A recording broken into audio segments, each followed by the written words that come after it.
Hey everybody out there joining us from around the world, wherever you're watching from. Thanks for coming. This is so exciting. I can't wait to jump in. My name's Jason Liggett. I am the producer of Ancient Civilizations and several other shows at Gaia, and it is so awesome to be able to do this. And it's kind of like a reunion for us because I was just with everyone individually in London, and it's so fun to have all of you in one spot. So I can't wait to get going. Just so everybody knows, Andrew is a science and history writer with over 15 books highlighting the mysteries of the ancient world. Andrew Collins, thank you for joining us. Hugh Newman, author, alternative researcher, and for sure megalithomaniac. Love having you here. Armando May, investigative journalist and with a sharp focus on ancient Egypt. So thank you. And Filippo Bionde, he earned his PhD in telecommunications engineering and is an expert in synthetic aperture radar technology. So we're going to go into a deep dive here on this, and I'm so excited. So just I know everybody wants to get started, but I just want to kind of tell you what's going to happen. So we'll definitely be discussing the scanning technology. We'll be discussing what in the world is going on the Giza Plateau, the most mysterious plateau on the planet. We're going to be just going into the history of what's there and what this kind of technology may mean for archaeology in the future. And we're gonna once we go through all that, we're gonna get into a Q&A, a live Q&A. So make sure you hit that live or that Q&A button at the bottom. You can submit your questions, and we're gonna start at we'll be picking questions to ask everybody throughout the thing. And I'm gonna try to get all four of them to give us some clues about what they're going to be bringing to the Ancient Civilizations Conference at the Gaia in August, which I'm so excited about. So fun to be with you guys virtually, but when we get everybody together in that live event, that live Gaia setting, it's so much fun going on the deep dive. So just if anybody's on the fence about coming, the early bird ends May 9th, so in a couple days. So if you want to save some cash, think about doing it now because that ends on May 9th. So I can't wait to get into this. There's no way we can't start this without talking to Armando and Filippo about the most shocking thing that has come across this in this room, March 15th, 2025, when you guys did the press conference that completely shocked us. What is going on under Khafre Pyramid? It's all yours, Armando. Well, we are working very hard since 1 year and a half. When Filippo Biondi, Professor Corrado Malanga, and me, we decided to move together in the study of the mysteries of the Giza Plateau. As you know, I am in the field of archaeology since the middle of 90s, and I follow my path starting from the Orion correlation theory by Robert Bobal, and also I followed Andrew Collins in his study on the Giza Plateau that are really very, very interesting. And in 2010, I discussed my theory of the dating of the Tep-Tepi at the Tired University of Dubai, um, because I believe that if we want to understand the real purpose of the Giza Plateau, we must study the entire Giza Plateau, putting together all the pieces, all the monuments that, in my opinion, were built during the so-called Septepi. So I don't refer also to only to the pyramids on the Sphinx, but also many other monuments that were built on the Giza Plateau, such as the temples beneath the Sphinx, for example, or the Tomb of the Bird, that is a very, very interesting monument, and so on.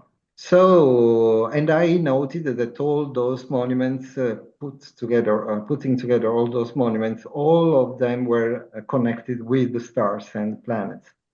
According to the precessional cycle of equinox, and according to my studies, they align with the stars in 36,400 before Christ. That is really that is closely connected with the ancient myth that we can appreciate reading the ancient documents unearthed in Egypt, for example, the Book of Death, the Royal Canon, the Stone of Palermo, and so on. So when I got this result, the next step was to understand who built those monuments. And of course, to understand to investigate this mystery, the only way, in my opinion, was to enter in the mind of the architect who conceived the entire project. And if we assume that those monuments were built by a preceding civilization that lived before us, before the Great Flood, for example, and they were really an advanced society, the only way to convey a message in the future was only through the number.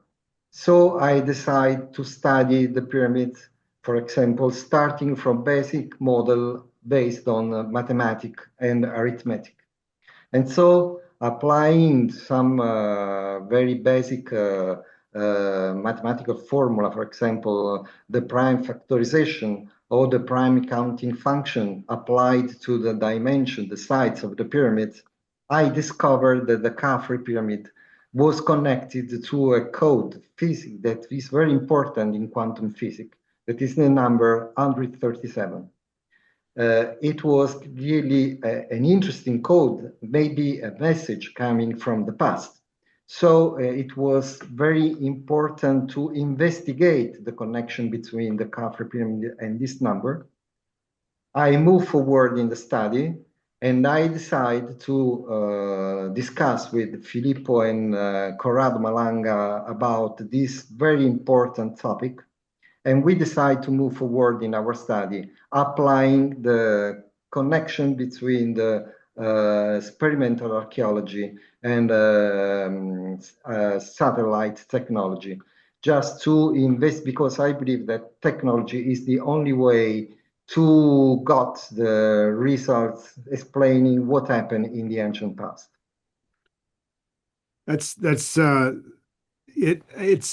your love for the Giza Plateau is so apparent when we're together. So when you're talking about it, but it's the fine structure constant, right? 137. Yeah, yeah. Just this mysterious number that all the ancient mathematicians seem to be focused on. So yeah, so it brought all your attention to Khafre because Khafre is the one that's in the middle. It seems like it should have so much more going on. It's always in the center of the shot, but the Great Pyramid gets a lot of the attention. So I really think it's cool that you moved your focus over to Khafre and really, wow, look what happened. So Filippo, kind of discuss a little bit about Yes. this technology, synthetic aperture radar, and how it was used. I mean, there's so many different questions people have, Yes. but you, when we were together in London, explained it to me very well. But it's not really about how exactly SAR works. It's more of like what it can do for us. So just give us a little brief summary Yes. of how it works. Was the period when we were working on the investigating the Great Pyramid, so Khnum Khufu. We had to find a method to explore inside the matter, and that was a problem because the Scam Pyramid project uses the so-called muons, which are subparticles that are impressively dedicated to be transparent by matter. But we hadn't the possibility, we didn't have the possibility to access to that kind of technology, and also because we thought that it was not so tailored for the purpose that we were seeking. So we preferred moving on synthetic aperture radar because it's a kind of technology that is very cheap and, in our personal opinion, can give you a lot of more information with respect to the one collectible by the Scan Pyramid project. So the muon investigation. Why? Because synthetic aperture radar is a wide spectrum method for analyzing the Earth. The product is constituted by radar images, which can be accessed very simple by everyone, so by people, or buying the images or submitting specific projects and in order to access for free and in an open access data. So it is very versatile. And so we prefer to move on synthetic aperture radar technology. But we had to explore better data because in a just observing the results that gives you satellites, we can understand that the interaction of radio frequency, in this case coherent radio frequencies, at approximately 10 gigahertz of frequency is only superficial. So it was really a problem. But considering that the azimuth part of the image is made by synthesizing the Doppler information, and Doppler it means sound, we were very happy because sound is transmitted only inside the matter. And the more the matter is dense, better and higher is the sound velocity. So that was very good. We passed at least a lot of time before publishing our paper in 2000, our first paper in 2022, developing a software that was able to extrapolate the acoustic information from synthetic aperture radar images.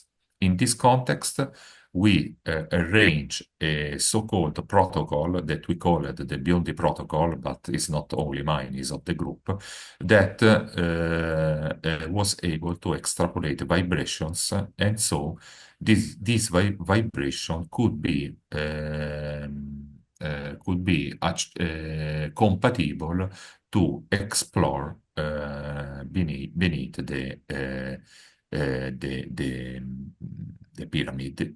We started from Kunun Kufu, where in 2022 we published a peer-review paper on the remote sensing journal.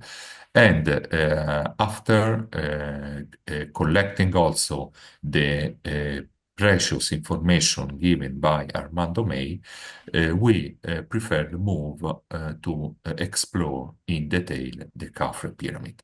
Why Khafre? Because Khafre is the center of Giza. Khafre is, in my personal opinion, the core of the Giza plateau.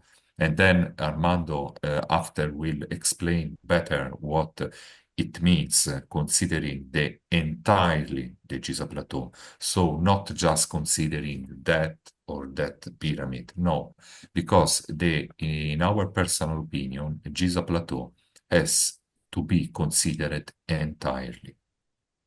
And that's very important. A big system Yes. working together. And I think, I want to bring up those slides again really quick, because I think that it's so hard to understand really what we're looking at.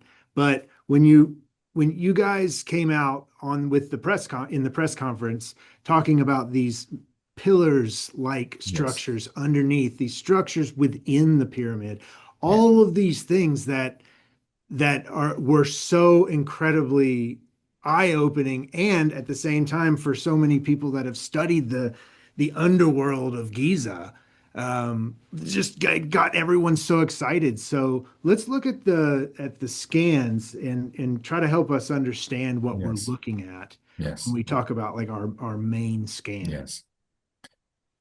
So the scans that we will see now, yes, these scans has been estimated using our technique. In engineering, we always speak about estimation because it is a statistical behavior of the information. The information theory is based on statistics. So when we perform a measurement, a scientific measurement in the engineering compound or physics, chemics, we refer always on a observation. So we have an observable, and after the measurement, we obtain the observation. And the information that we can grab after every measurement is always based on a statistical parameter. So, with a certain probability, we are watching this. We can say that. So, in this case, this is not noise because the behavior of noise is completely different, has a Fourier transform that is completely different. This is not noise. Because after the publication of our press conference, we had a lot of debunkers that, especially one,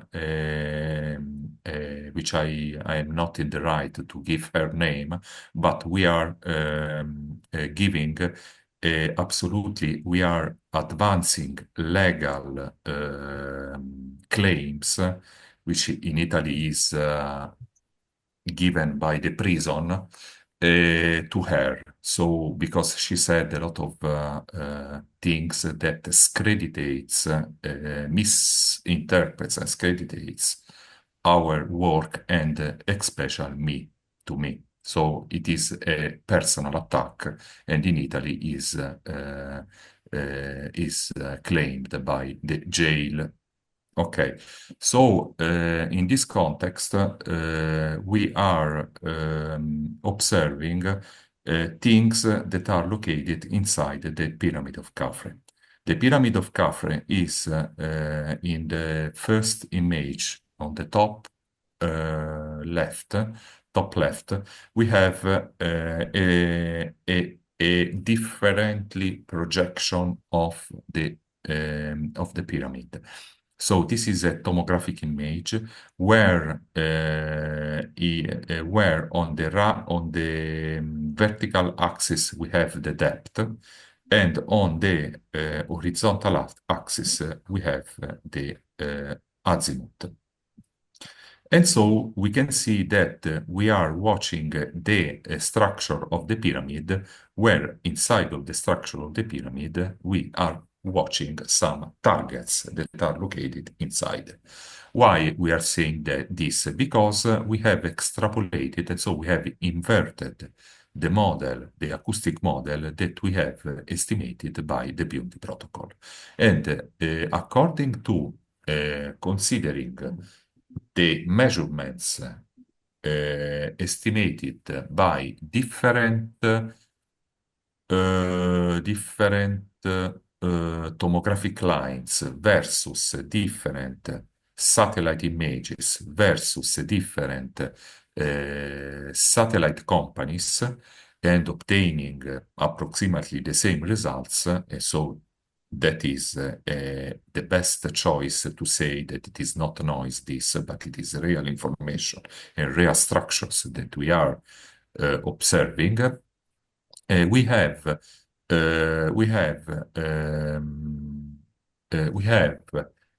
helped people to uh, watch, understand what we were watching, what we are measuring by our own interpretation. Our own interpretation has been extrapolated a 3D model by considering several tomograms in at least also 200 tomograms we have estimated in 2 years of work. So we spent 2 years of work in estimated more than 200 tomograms.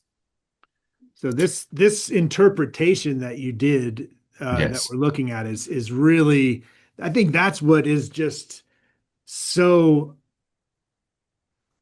I mean, it's just, it stops you in your tracks and you're like, when you think of you obviously think and you look at the structures on the Giza Plateau and you are just baffled by their size from what we can see.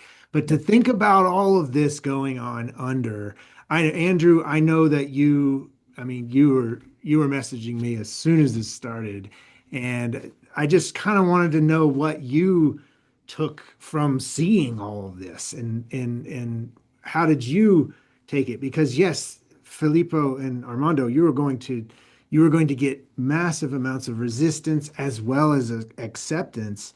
And it's just very interesting from my perspective to watch all of it go on. But Andrew, I want to talk to Andrew and Hugh about what they felt when they saw this stuff. I mean, this has just got to be so exciting for you guys. Yeah, I mean, this is obviously something that I've been working on for decades, and so when I learned of the data that the Cafe SAR project had achieved, I was incredibly interested for the simple reason that my own work with the rediscovery of the Giza cave underworld, which took place in 2008, has led me to the conclusion that the caves themselves seem to be going towards the second pyramid. And this is something that I'd worked out in 2009 when I first saw a radar image that was taken by the Terra SAR X satellite. It was taken in July 2007 and shows two long shadow lines going from the area of the Tomb of the Birds all the way to the northwestern corner of the second pyramid. And I worked with the engineer Rodney Hale, who is a specialist in this field, to try and understand what these shadow lines represented, whether they could be surface features. And after quite a long study, we concluded that it had to be something underneath the ground. And that for this reason, that there was something going from the area of the Tomb of the Birds where we ourselves had explored, a cave system, a natural cave system for a distance of probably about 100 to 150 meters before, stopping and reporting it to the authorities, is that those caves continued on from this position in some capacity and go all the way to the second pyramid. So that started to interest me in that area in particular. There's me inside the caves right now. This was footage taken late last year by Hugh when we returned there for the first time for me since 2008. Now, the importance of the second pyramid is that it's the most obvious place that you are going to build any deep underground structures. And this was made clear as early as 1977 when the Stanford Research Institute, in association with the Ain Shams University of Cairo, detected two huge voids beneath the second pyramid, one at 50 meters deep and the other around 14 meters deep. And this was aside from other voids that they detected on the northwestern corner, exactly in the area where these shadow lines from the Terra SAR X satellite showed them reaching almost the identical spot. So, if you're going to build something huge beneath the plateau, it's going to be beneath the second pyramid. In all honesty, it's not going to be beneath the Great Pyramid. It's not going to be beneath the Sphinx because they are closer to the underground water table. And that water table probably reaches up to about 50 to 60 meters beneath the second pyramid, but that still gives you an area of 50 to 60 meters where you create all sorts of complexes, but those complexes either are standalone. In other words, this is something that's been dug down from the surface of the plateau down into the limestone bedrock, or of course it could be extensions from the natural cave system itself. And of course, what a number of skeptics have observed in relation to the SAR information that the Italian team have brought forward is that what they could be showing is extensions to the cave system. And I think that certainly we have to consider that. But once you get over this, you then have to start looking at whether there is any evidence of activity, not just at Giza or in Egypt, but in other parts of the ancient world that would suggest that people really were burrowing down to that type of depth. Now, obviously, the Italian team are talking down to depths of 648 kilometers, and beyond that, maybe a kilometer or more. I can't speak for that, obviously. But what I can say is that we know that there is extreme high culture in Anatolia with the Tash Tepeler people who created places like Göbekli Tepe and Karahan Tepe, Sayburj, which has been recently investigated. And next to all of these structures are hypogeums cut into the bedrock. I mean, there are all of the sites, not just at these key sites, but also at other Tash Tepeler sites in the Şanlıurfa region of southeastern Anatolia. And this is important because some of these are now being looked at in terms of being Neolithic in age. In other words, that they could date back to 8 to 9,000 BC and be contemporary with constructions like Göbekli Tepe. We also know, and if you could just go back to the underground cities of Derinkiyu, we know that people were burrowing down into the soft bedrock in the region of Cappadocia in central Anatolia, possibly as early as 11,000 BC.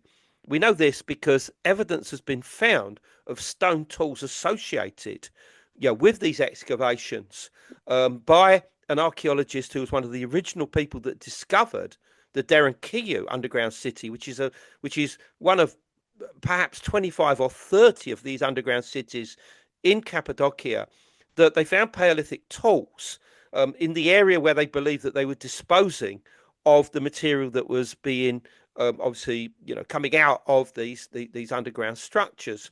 And although the archaeologists don't consider, let's say, Derinkiyu as any older than the Hittite period, so probably about 1500 BC, there is every reason to suggest that Neolithic peoples were carving deep underground structures as early as 9 to 10,000 BC, possibly even earlier than this. And Çatalhöyük in southern central Turkey was the first huge, great urban centre, the first city. It was constructed probably as early as 7,500, 8,000 BC.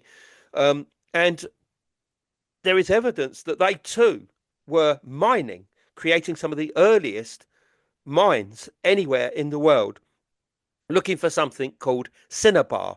Cinnabar is the ore of mercury, and cinnabar was used to paint all of the different, frescoes on the walls. Now, cinnabar, for the most part, is found underground. A small amount of it can be found on the surface, but the good stuff, if you like, has to be mined. And those mines are known in Anatolia, and they go back to the prehistoric era.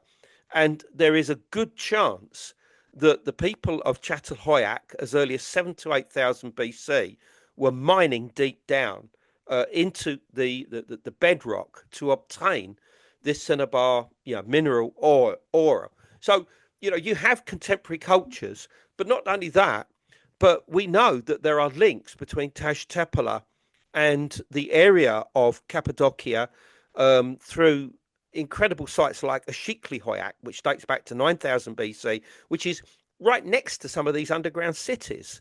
These cities which go down at least to 85 meters, some of them, as much as 20 levels.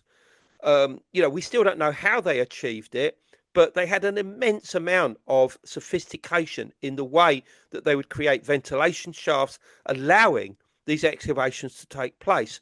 So if you've got all of this happening in Anatolia, and we can find links between Tash Tepler and Egypt, then surely something similar could have been going on at the Giza Plateau. And then obviously you bring the links between Tash Tepler and Egypt, which can be found very easily through various cultural comparisons. For instance, the Helwan Point. You've got a picture of that there if you can find it. But this is a very distinctive type of projectile point. This has been found at a Tash Tepler site in the heart of the city of Şanlıurfa, ancient Urfa or Edessa, right next to something called Urfa Man, which you can see here, which dates to 9000 BC and arguably is the oldest life-size human statue in the world, although a similar one was found recently at Karahan. Right next to this was found Helwan Point, or at least one, possibly two. And Helwan points are not only found throughout the Levant, but they're also found within sight of the pyramids at Giza, at the settlements of Helwan. Incredibly sophisticated settlements that go back to at least 19,000 BC. And in addition to this, proto-agriculture was taking place at Helwan at exactly the same time that it was taking place at Karahan Tepe as early as 11,000 BC. And we know this not only from the examination of the soils and the grains that are found within the soil, but also in the sickle blades. Sickle blades are being found, particularly at Helwan, that have a particular type of silica that shows that they were used for reaping or harvesting wild grains. So that brings us into Egypt. Next, after everybody else has talked, we can talk about how we can tell that the ancient myths tell us that something was going on in the area of Giza underground. Awesome. Yeah, I mean, definitely you've making those connections through that entire region all the way up to Turkey and the Fertile Crescent, and there's just so much to be discovered in that area. For everybody that's Hugh, I want to go to you in just a second. I just want a lot of people are joining in, and thank you for being here. We're going to go so much deeper at the Gaia Sphere Ancient Civilizations Conference in August, and if you're thinking about coming to be with all of these awesome people, early bird ends May 9th, so save some cash. So I just want to get back into this. I just wanted to make sure everybody understood what we were doing, that people that are coming in late. So Hugh, I know that your excitement for this discovery, after talking to you in London, you seemed really amped about this. So what were your thoughts of when you first saw this press conference and kind of the couple months that have followed, and everything that your videos that you released through Megalithomania, have all of this. It was such a great presentation that you did, and just talk about the last few months in perspective of these discoveries under Khafre. Yeah, for sure. Yeah, first of all, thanks for having me here. Hi, everybody. Armando, Filippo, Andrew, Jason, brilliant. Just delighted. And all the people in the chat, hundreds of people, so good to see you there. Greetings from the Stonehenge landscape. That's where I am right now, my home. And yeah, well, I was actually in Malta when this is all kicking off, and it all came out, I think, publicly the day after the kind of conference on the 16th.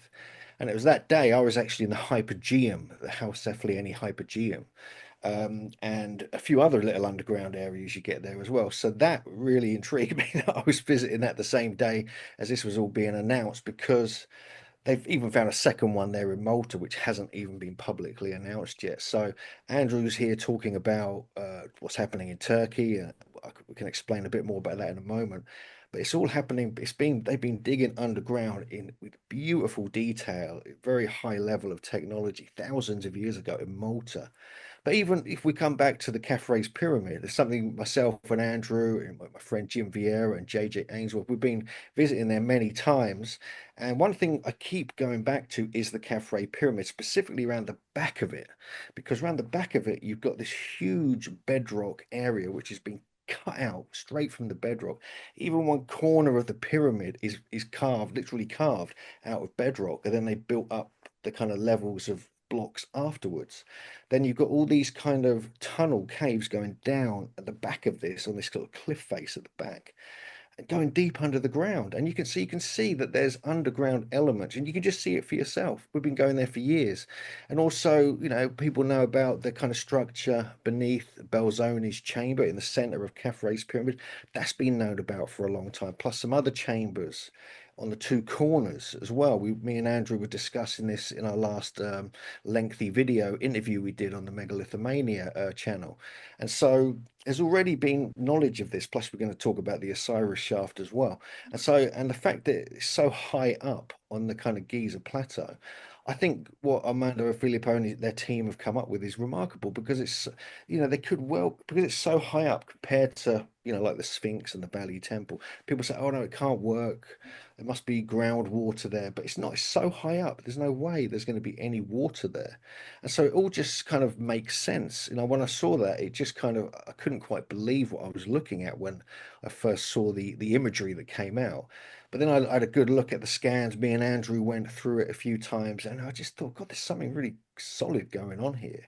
And I think all these naysayers just don't really, get it. And I think having Filippo, and Armando and their team analyzing it effectively, using their kind of very advanced kind of system that they've got to do it with, I think that needs to be really kind of, encouraged and worked with a bit more, rather than kind of put it to one side and dismiss it just because they came up with it first. People kind of are jealous, that's kind of the way it happens. But I would love to see this applied to the Taztapala region, to even to Malta, to anywhere where there's known underground areas, because I'm sure a lot more is going to be found if this technology can be developed and worked into these different places. Because what Andrew was talking about, even at Sayburch, for example, is one of the Taztapala sites. Not only are they cutting into the bedrock quite shallow, creating their enclosures, but just next to it, there's an absolute hypogeum, 2 or 3 level underground chamber carved out of bedrock. Now, no one knows if that's Taztepal era, like 12,000 years ago, or if it's done by the Romans. We know they were in the area, but we think it's super ancient. And we also discovered this remarkable, very deep sloping tunnel near another site in the region, which we can't talk about too much because it hasn't been officially announced yet, things like that. And that goes like 100 feet down, sloping. Myself and Andrew have been in there a couple of times. We've investigated it, full hazmat suits, there's spider webs like something out of Indiana Jones. But so this, I think, if we, we've been getting into these sites, we've been having a look, and it's kind of been blowing our minds. The next step on the Giza plateau has to be, someone has to try and get down there. They need to go through the end of the Tomb of the Birds. They need to get deep. They need to get into this area somehow.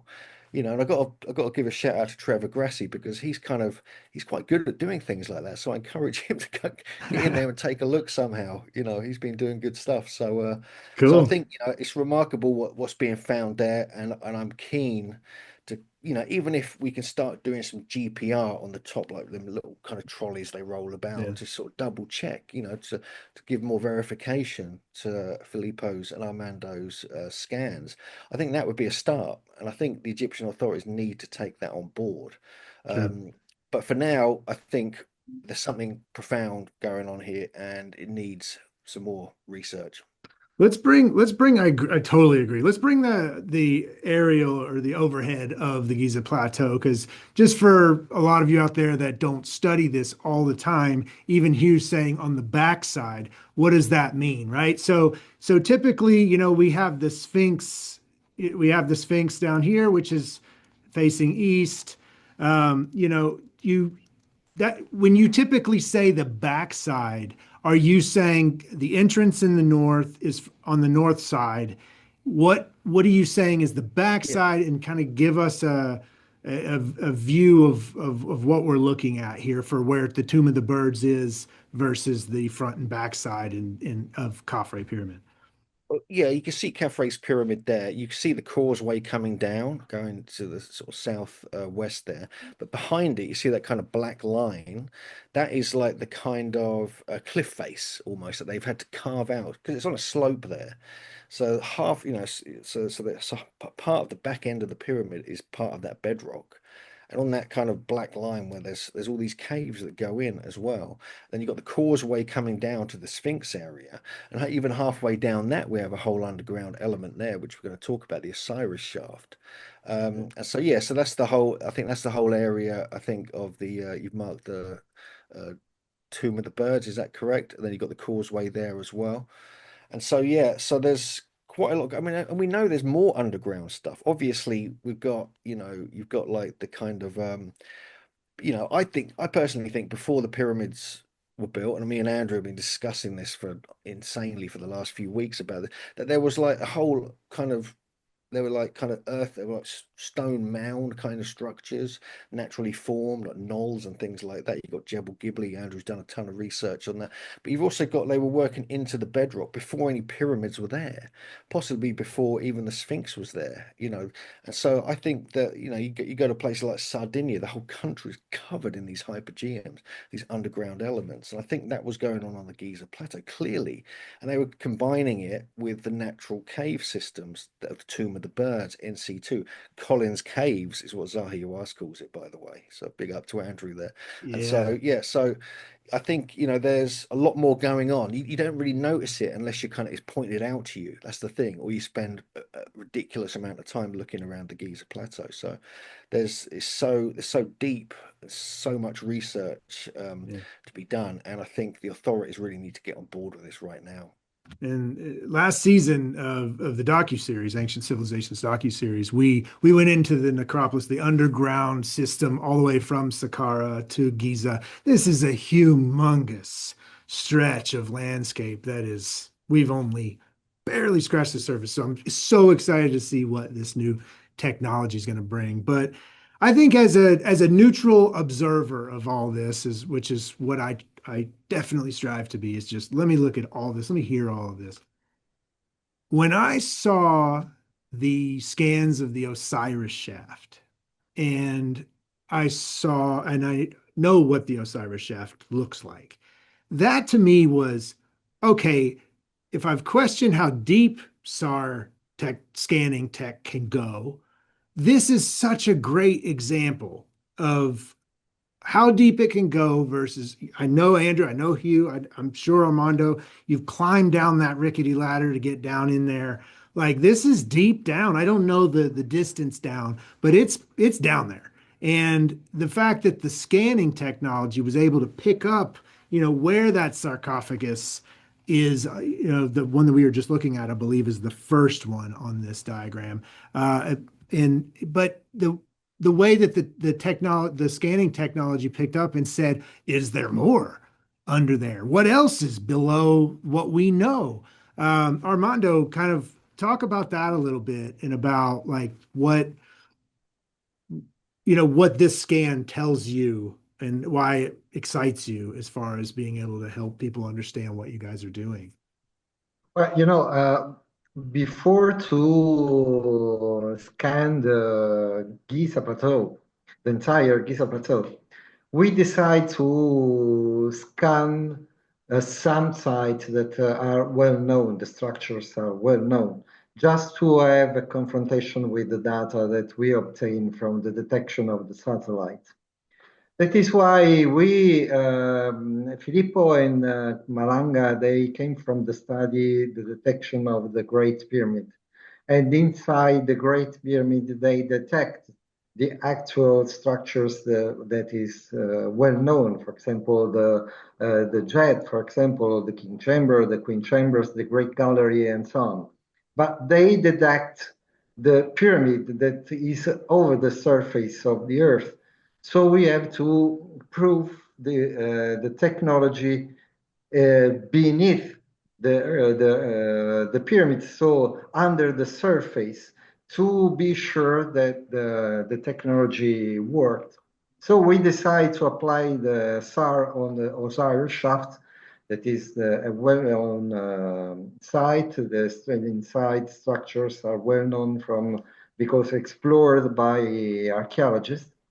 And we obtain a tomography that in these pictures you can notice that is exactly developed exactly as the tomb of Osiris, the shaft of Osiris is known. But with the difference that the Osiris shaft goes deeper in the earth until 200 meters, where there is another chamber with something inside. So of course, we have to explore the sites to know more about the secret chamber that is in the deeper under the surface to know what is contained inside. So what is important for us was to detect well-known structures before to move to explore the surface of the Giza Plateau. I would like to add another important details explaining why we moved in the scan of the Khafre pyramid. Because when the connection with the pyramid and the number 137 arose, we decided to better understand the connection with this number and the pyramid of Khafre. You have to know that in archetype, the number 137 means entrance in the divine house of life. Now, studying a book of a British Egyptologist that his name is George Hart, that wrote a book called The God Thought. In this book, I noted that the temple of Thoth in the ancient Egypt was known with the term Per Ankh, that means house of temple of life. So the temple of life is the house of Thoth. The 137 means entrance to divine house of life. That is why we believe that there is a very close connection with the god Thoth and the Giza Plateau. I mean, Toth is Thoth. How there's so many different pronunciations of it, of the wise one. But no matter how you say it, Toth is very prevalent on the Giza Plateau in all of the research, and there's no denying Toth. And let's bring up the overhead really quick again so that we can try to show everyone where the Osiris Shaft is. And then, obviously, Filippo, you're able to see these scans in a way that we can't. But what did the Osiris Shaft? What does it prompt you to believe that how deep it may go based on the scans? Uh, allora, in my personal opinion, Armando is right. The Osiris Shaft has I don't remember the depth exactly, but is well known that it has a certain depth. But in 200, how much, 200, Armando? 200 200. meters. Yes, in that case, the sarcophagus that can be located at the bottom of our scan can be 200 meters in depth. Why? Because once we estimate the vibrations that are located on the SAR image, according to the quality, to the characteristics, to the Doppler sub-aperture strategy that we are that we are applying, we can measure also a delay, not the depth, a delay. Because the delay is matched to the directly to the density of the material. So matching the delay by the density because acoustic waves are traveling only inside the matter, and the velocity that expose to the particular matter is depending on the density of the material. But this is a conversion that it is easy to do. So the conversion is between delay to space, so to the depth, okay, according to the physics. Okay, so just really quick for those who don't Yes, understand the metric system, you said 200 meters, right, Armando? yes. Yeah, so that's Yeah. 656 feet. So that's down there. Unbelievable. Then that's just so many. We have gone down there. We've seen it. That is definitely proof that under the Giza Plateau there are things that go very deep. So obviously we've heard, whether you're talking about Toth or whether you're talking about Edgar Casey, you're talking about this topic of something under the Giza Plateau that contains secrets. And it's hard to not think about the Hall of Records or the Hall of Amenti when you're talking about this underworld of Giza. So, anybody, Andrew, I know that you have definitely connected with Casey's Hall of Records topic, and I know Armando, you have definitely connected with Toth's Hall of Amenti um, description or talking about the Halls of Amenti. So, Andrew, what do you think? Is this a connection? Yeah, I mean, Edgar Casey was America's, greatest psychic, essentially. He died in 1945, but as early as 1925, in his so-called life readings, where he would sort of fall into a trance and give these readings to people, in connections with medical conditions and things like that. He started talking about the Sphinx and Giza, and he said that there was something underneath the Sphinx. He said there was an entrance nearby, and it was something he referred to as the Hall of Records. He referred to it as the repository of the knowledge and wisdom, possibly even physical artifacts belonging to Atlantis. But it was there at Giza and it was there to be found. And since that time, there have been a large number of low key investigations by Egyptologists looking for the Hall of Records. So, what is the Hall of Records? I mean, how can we relate that to ancient Egyptian mythology and origin stories? Well, for that, we have to go to a text known as the Westcar Papyrus. The Westcar Papyrus talks about the pharaoh Khufu looking for the number, that's the exact word, of the secret chambers of the sanctuary of Thoth. We call him Thoth here in Essex, in England. And that, he made a great deal out of looking for these because he wanted this information so that he could build his horizon.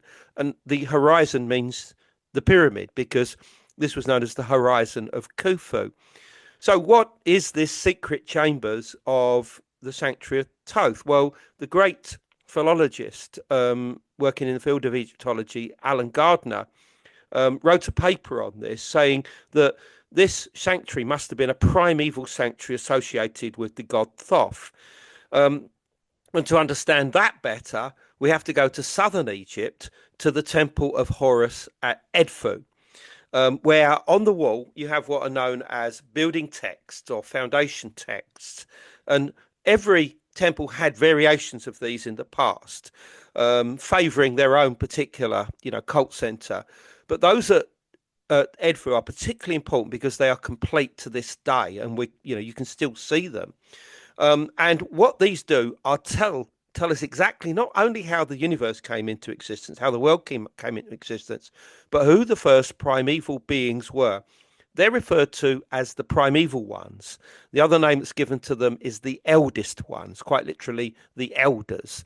And it's said that they create a sacred domain on an island, and in the middle of this island is another small lake, and in the middle of this emerged something called the Bennett, the embryo, the radiance of the island. It's also referred to as the throne or the lotus, and this shone forth and made the waters around the island go away until eventually they went as far as to create Egypt, and eventually they went away as far as to create the world. And it said that these people, the first people that created shrines and enclosures in the country, and the person who wrote the book on this was Eva Raymond in 1969, called the mythical origin of the Egyptian temple. And if you haven't already got this, try and get it, although it's very, very expensive. But what happens is that after this time, there's a cataclysm involving an enemy snake that comes into the sky called the Great Leaping One. And with it comes a blackout and a massive, terrible flood that kill these primeval inhabitants or mythical beings. And then afterwards, new beings turn up. They're called the Falcons and the Shebtu, and they rebuild at the same position and, revitalize this sacred domain. And there is talk at this point of a deep underground structure where they keep their relics and their power objects. Okay, and they eventually rebuild the first enclosure. The original inhabitants are now referred to as the ghosts. And after this time comes the builder gods. And these builder gods now have familiar names, the most prominent of which is Thoth and his wife Seshat. And they measure out the enclosure to create the first Egyptian temple. And it is the numbers or the measurements, the ratios, the harmony, proportions of this temple that will go on to influence the design of every other temple in Egypt from that point onwards. This is the number of the secret chambers of Thoth, of the sanctuary of Thoth, which Khufu was clearly after. He doesn't find them, by the way, according to the story. But he's told where to go to look. But anyway, all of this is happening in the area of Giza. And this is according to Eva Raymond. This is not just some idea that I've come up with. So somewhere in the area of Giza is not only the first enclosure, the first shrines, the first temple in Egypt, but also a deep underground structure that's referred to as the underworld of the soul, that's reached through something called the place of the well. Now, I imagine that this could be in the area of the second pyramid, which we know is associated with the god Hermes. This is in Greek myth, but Hermes in this context is merely the name that's given in Greek times to the god Thoth. And the ancient Sabian peoples of southeastern Anatolia, coming from the area of Haran, which is very close to Göbekli Tepe, Karahan Tepe, they would come on pilgrimages a couple of thousand years ago down to medieval times to venerate the second pyramid as the place of the tomb of Thoth. So in other words, they're saying this is the location of some kind of underground structure associated with Thoth himself. So to me, I think what the Stanford Research Institute detected in 1977, and perhaps the data which the Italian team are looking at now, could relate to this very ancient sanctuary of Thoth beneath the second pyramid. We are definitely going to be deep diving this in the series, Ancient Civilizations, and in the conference at the Gaia Sphere in August. So just real quick, if whoever's joining late, we're just scratching the surface here. Everyone on this panel is going to be going deeper in the conference with their current research, and it's just so much fun to gather everyone. Yes, Zoom is fun, but doing it live in person with all these great people, it's so much fun. It's a full-on deep dive weekend. So May 9th is the last day to save a little bit of money on that ticket, early bird in. So look, we could talk all day about all of everything that's been discovered, but let's just talk a little bit about, can you give, Hugh, can you give any clue as to what you might be bringing to the conference? Just a little bit that you're going to be bringing in August that may connect to this, or where are you going to, what are you thinking? Like, I can't wait to hear what you bring. Yeah, sure. Yeah, I'm going to be presenting on. It's based on my newish book, Göbekli Tepe and Karahan Tepe, the world's first megaliths. But I've been looking into the solstices because we discovered, myself and JJ, this winter solstice alignment at Karahan Tepe, which kind of blew our minds. And so I've been looking into that. And interestingly, some of it is related to underground stuff because I've been going into looking at much earlier and contemporary use of the solstice, even going back tens of thousands of years before anything to do with agriculture and what people say they were marking the solstices for, which is for like food growing and things like that. But actually, there's a much earlier ceremonial initiation type use, even with the very early hunter-gatherers, the Paleolithic people, which I've got proof of. Even some of the famous Paleolithic caves, they were chosen because the entrances align to the solstices and they illuminate the paintings at those specific points of the year. So that really intrigues me. But also, yeah, I'm going to be exploring a bit about the underground elements in the Taz region that we've discussed briefly because I'm so fascinated by what's happening here on the Giza Plateau, and I'm going to try and coerce Filippo and Armando to interpret some data from specific areas there if possible, because that would be mind-blowing if Cool. we can actually find and correlate anything, because I think we're going to find things that as Andrew's saying will fit or will connect even more these two great ancient cultures. And also I'm going to be, I've got a few new things I'm going to be sharing on the geometry and the metrology of Taz and all that region as well. So yeah, it's going to be quite compelling compared, especially with all the other great speakers that are going to be there as well. Awesome. Yeah, Andrew, you got any, what are you bringing? Are you bringing, Yeah, I know you can't tell us, but well, I you mean, you definitely teased I me up a mean, little bit. basically, yeah, I mean, quite clearly, we'll be going through all of what we've been talking about today, from the comparisons with other cultures and coming to the conclusion that, why couldn't it be possible that there are deep underground structures at Giza? Because they're going on in other parts of the ancient world. We've got high culture going back 20 to 30,000 years in places like Mongolia, places like Lake Baikal, in Russia, places like Sungar and Kostenki. Um, you know, high culture, and clearly these people were mining. Some of them were mining as certainly as in the late Paleolithic age. So there's no reason why there cannot be underground structures at Giza that were built by humans. And who were those humans? Obviously, we'll be looking at that. We call them the elder culture, obviously based on the Edfu building texts.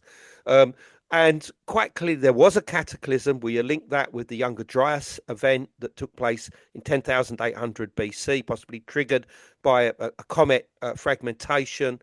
And of course, the arrival thereafter of new peoples who I believe were Tashtapala.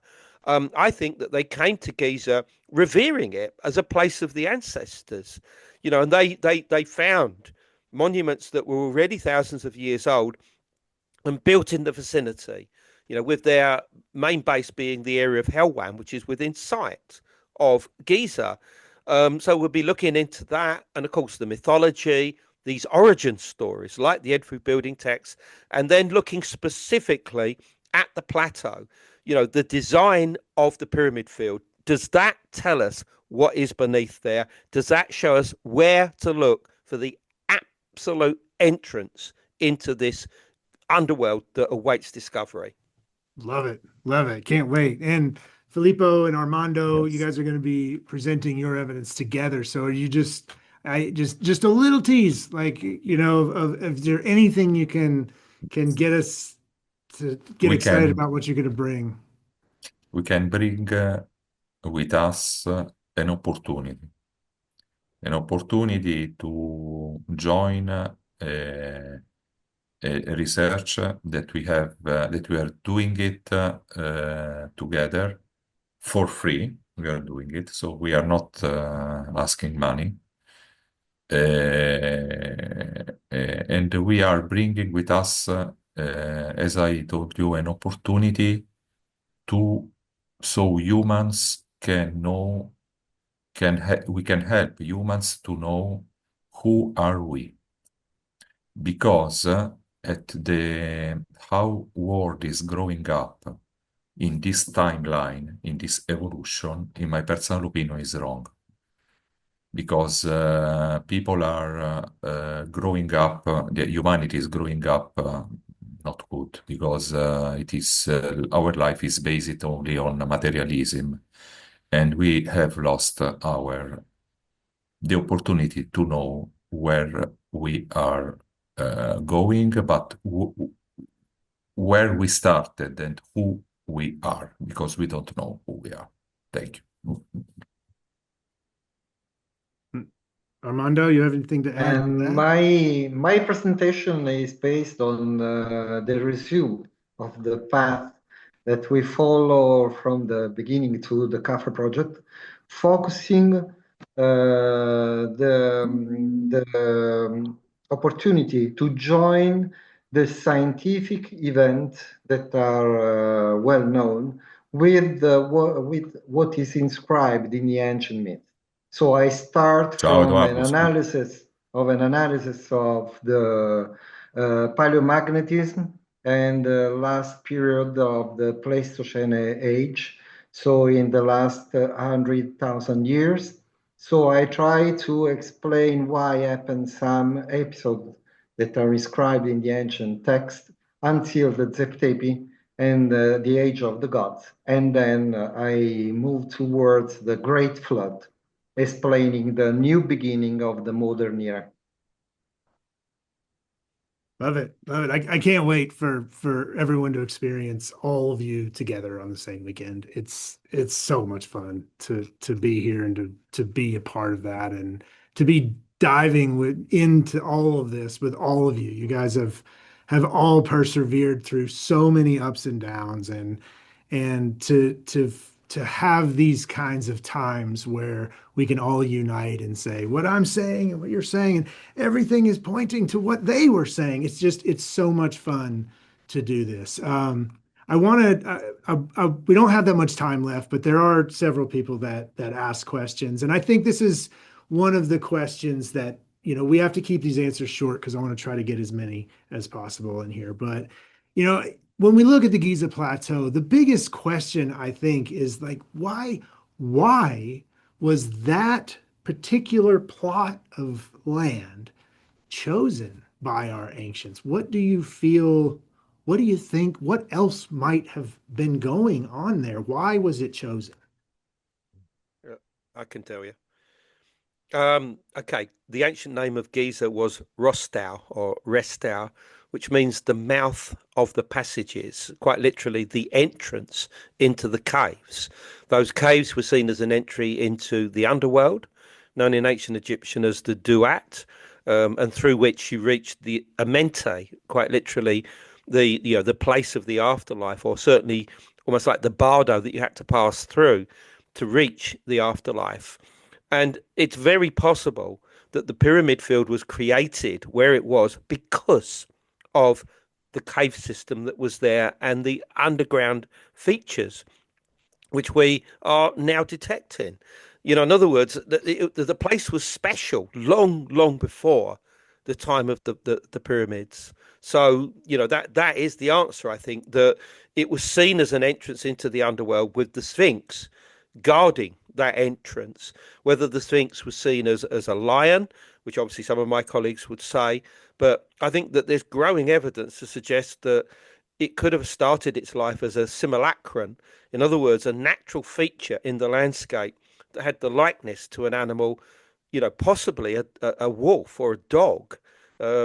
My colleague Robert Temple suggested this in a book a while back, and I think he could well be right. These are the guardians into the underworld. That's what the Sphinx represented, and that's why I think the pyramid field came about in the first place. You and anybody else have anything to add to that before I move on to the next? Yes, I would like to add just a few more details because I studied some documents that were published in last century. One of them wrote by a German geologist, his name is Blankener, who discovered in 1922 the river connecting the Mediterranean Sea with the inside deserts of Libya and Egypt. So that this river, I believe, is very, very important because also Giza could be known as the land between two rivers, as the land of Sumerians, for example. Another interesting detail was the study made by two geologists of the University of Chicago that in 1929, studying the region of Fayum in south of Giza, they discovered some artificial conduits and tunnels that goes towards Giza towards the north. All these the two studies I mentioned have a common details that the salt water of the Mediterranean Sea and the salt water from the Fayum that goes toward Giza. I know that in the past, also in the study of Andrew Collins that explored the tunnels in the Tomb of Birth, I noted the presence of clues of sodium that I believe could be studied better because I believe that there is a connection between the Tomb of Birds and salt water, and that could be functional to the entire machine of Giza. So I believe that we must improve this kind of study from a chemistry point of view, just to know better about this kind of hypothesis. Yeah, we're definitely I that's a very fascinating topic, as you saw from my excitement in London about that. We're definitely going to go deeper into that in the docuseries. But I think it all points to whether it's the salt water, the tunnels going towards Giza, the potential of deep underground structures underneath, the anomalies of the pyramids, the whole thing. Why would they build it there? We're starting to speculate. But was it spiritual technology? Was it energetic production? Was it both? The open-ended question that no one can 100% answer, but it's hard to not look at both sides and say there's a very good possibility that both were happening on the Giza Plateau. So, Hugh, what do you think of the speculation of massive energetic production or spiritual technology, both? What was going on there? I'm a big fan of Christopher Dunn and his Giza power plant, man. A big fan. I love it. I think he's totally onto it. But it's also, yeah, you mentioned the chemical kind of production there. There's that as well. The new Christopher Dunn book, highly recommended. It's also Jeffrey Drum he's part of the Land of Chem. He's been developing that from, Chris Dunn. He was mentioning chemicals. And there's a huge amount of data that he's come up with. He's got academic backing as well now. So suggesting they were kind of extracting like metals, like iron. This was a black manganese oxide and different things from the Giza Plateau. There are iron streams going through the whole area. So there's all that to consider as well. It may have been kind of part of their kind of technology, and I think with a combination of Christopher Dunn's ideas that this was some kind of energy generator producing ions and good for like agriculture and like energy and things like this. With what's going on underneath Cathay's pyramid, maybe that's where the real answers are going to be found. I think there could be something in that, and especially because the levels, the water may have been part of that. The water levels moving up and down, so there could be something in that. I mean, yeah, I mean, there's a lot to say about Giza Plateau and its purpose and why it was chosen. But I think with the Cathay research team here and people like Andrew and what been saying over the years, I think we're starting to get some answers. So yes, look, it's looking good for the future. Andrew? Um, Yeah, good for the future. Yeah. Um, I mean, look, obviously, I encourage the Cafe SAR team, to continue their work. Yeah, because it's fascinating. Obviously, I look forward to it being peer reviewed and published. Hopefully, in a journal like Remote Sensing, which was the same journal that published their work in 2022 on the Great Pyramid. So I look forward to that, and I encourage them, to look obviously not just at Giza, but as Hugh said, if we can get them to look at places like Göbekli Tepe or Karahan Tepe, or even somewhere like Cappadocia with these underground cities, can your SAR equipment and SAR interpretation see the underground cities of, let's say, Derinkiyu? And could that allow us to find even further examples of them? That's a very exciting prospect for the future. Yeah, I think the eye-opening understanding of literally eye-opening with all of the technology or satellite technology in the lower orbit is allowing us to see things, you know, as from a higher perspective, basically. And I'm very excited for what the synthetic aperture radar technology is going to bring, and what you guys have brought to us, or sharpened, should we say. You have been sharpening and sharpening and sharpening your skills to help us see things differently.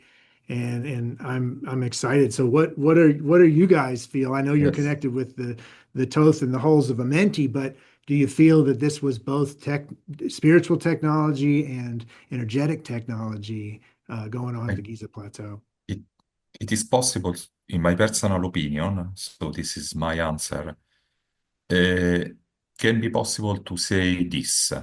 I'm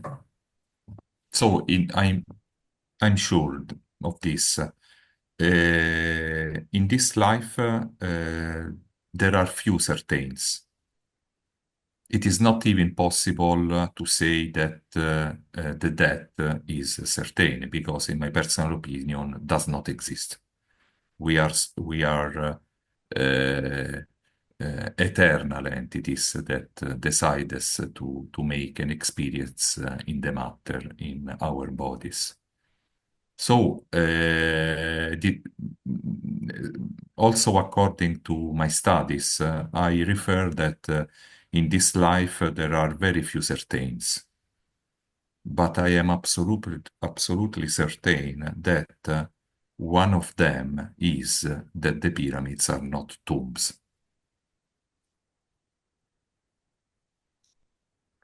Armando? Well, in my personal opinion, the answer is very short, because you have to know that the Khafre Pyramid Project is an open world, open to all, everyone want to move in the discover of the truth on the ancient past of humankind. So I believe that everybody of us, every one of us, Andrew, you, and all researchers that are in the field, we have to move all together on the Giza Plateau to ask for the authorities and to explore the underground of Giza, just to reveal to humanity what lies beneath the pyramid. You said it exactly. We must harmonize together. We must unite together, moving Yes, forward for the benefit of all.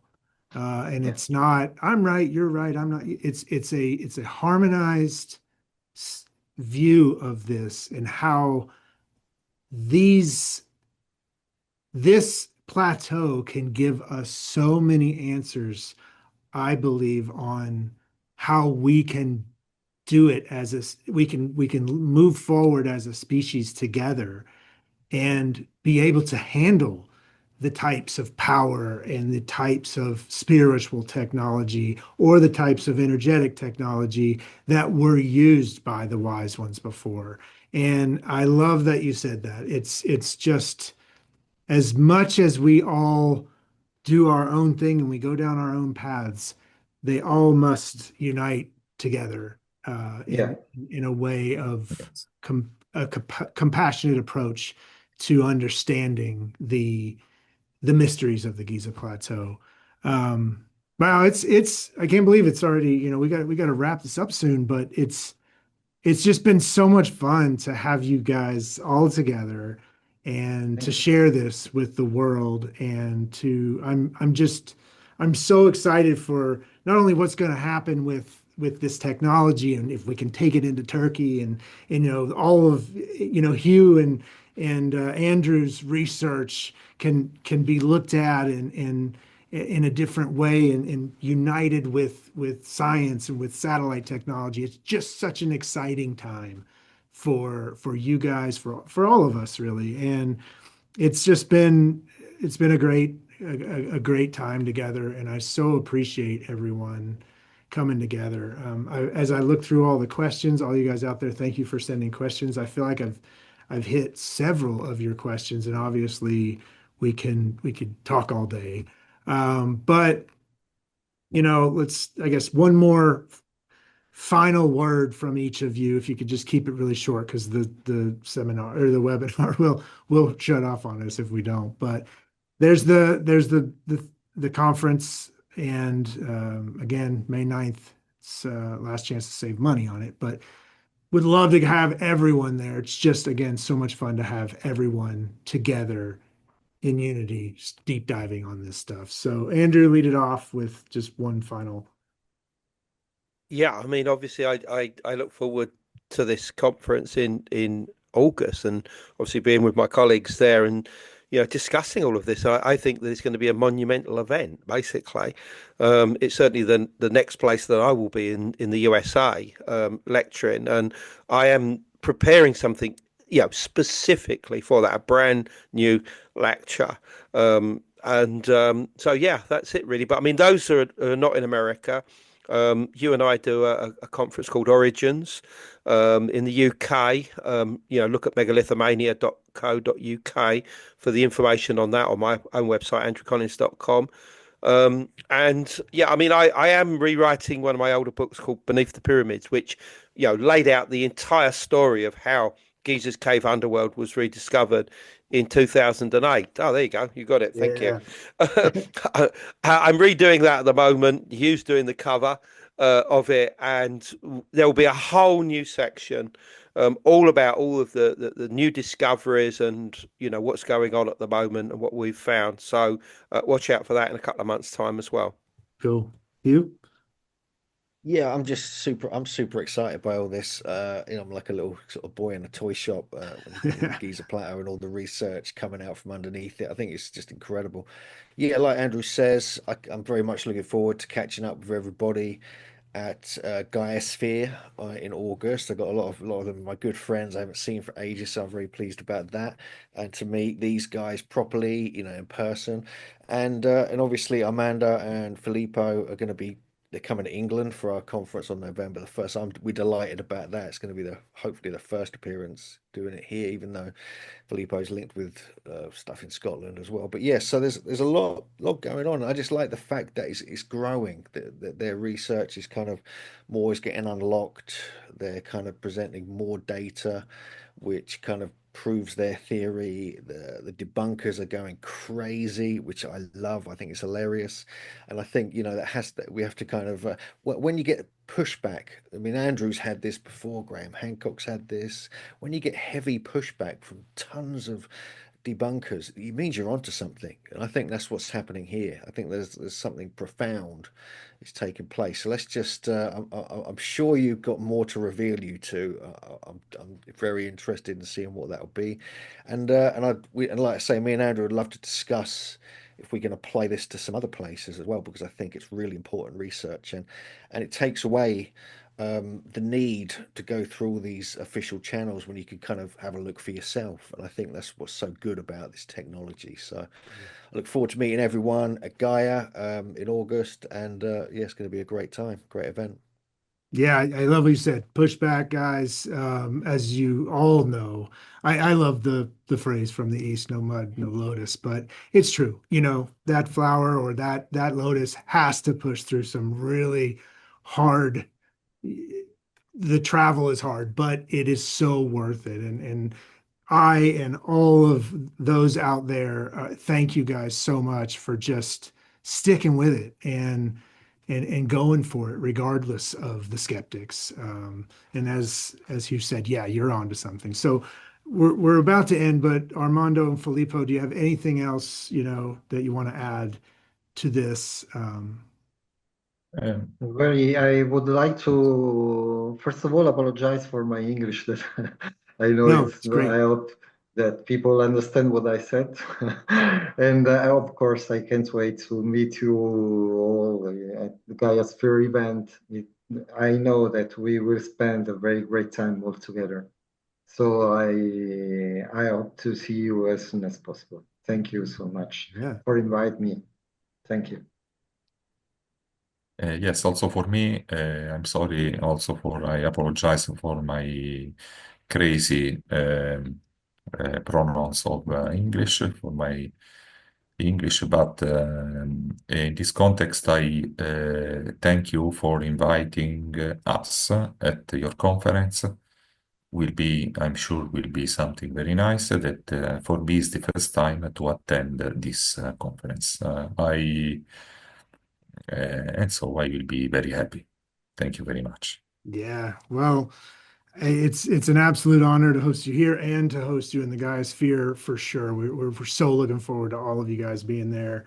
Throw the shot one more time of the Gaia Sphere event, because I mean, to get all of these amazing voices into one weekend is such, I mean, that's why I love working here at Gaia, working with Gaia, because to be able to be with all of these awesome luminaries in the field of ancient research is so much fun. So I hope to see everybody there.